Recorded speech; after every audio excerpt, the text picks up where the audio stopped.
the same way we love a good Hollywood epic, we can't help but get hooked on a brilliant TV show. And for petrolheads the world over, an epic TV series needs a brilliant car or two to spice it up.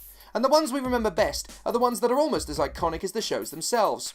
Whether it be a Stone Age pedal car, a mad Panthermobile, or a wicked cool four-court trainer used by the Rozzers, they stand out and become legendary in their own right.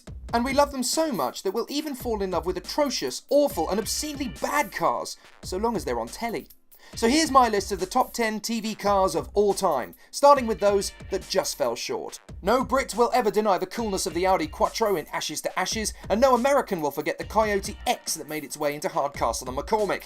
We raise a smile over Mr. Bean's Mini every time we see it, in the same way we do over Del Boy's Pratmobile, and the now prolific and legendary Reliant Regal Supervan of his. But there are 10 TV cars even better than these. So, let's crack on.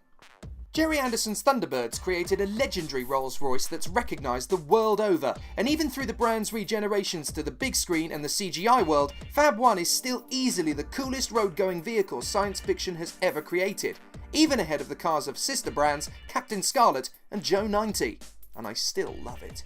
Next, it's one of the coolest Ferraris in the world, driven by the man with the world's most prolific moustache. Yep, it's Tom Selleck, aka Magnum PI, and that amazing Ferrari 308 GTB. I challenge anybody to talk me through a plot of an episode, and I'll bet nobody can do it. But if I asked you what car he drove, most people can tell me it's a Ferrari 308 GTB.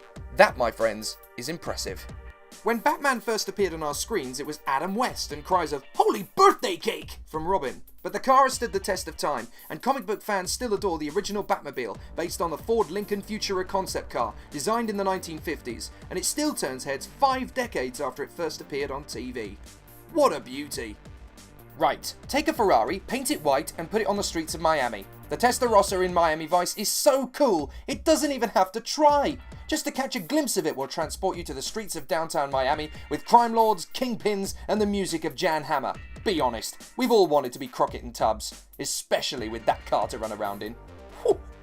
Now I know what you're thinking, how the hell does a GMC Vandura beat that? Simple, it's the A-Team's mode of transport, that's how. No hot-blooded action-loving carnage junkie can dispute the majesty of the A-Team, and Mr. T's tripped-out Vandura is pretty incredible, and a character in its own right.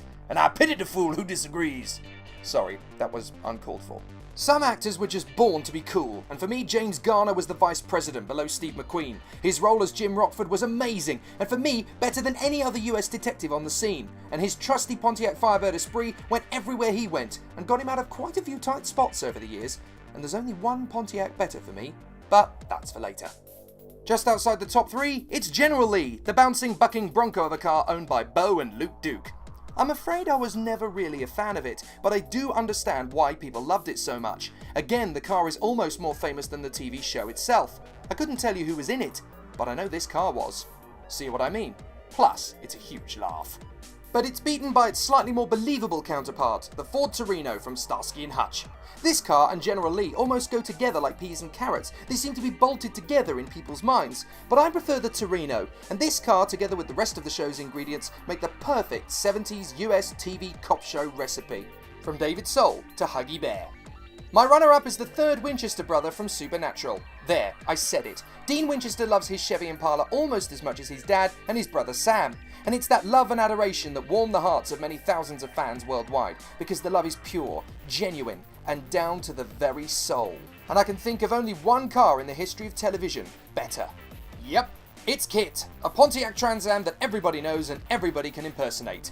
And it christened the 1980s god of cheese that is David Hasselhoff. We can't help but love it. It's intrinsically hardwired into the DNA of a car lover that Knight Rider just got it right. And when people like Busta Rhymes and Punjabi MC return us to that epic theme tune in the charts, we are grateful rather than irritated. We can't recall an episode off the top of our heads, but if it's on, we really have to hesitate to change the channel. Have your say in the comments box below, and sorry in advance to all those Only Fools and Horses fans.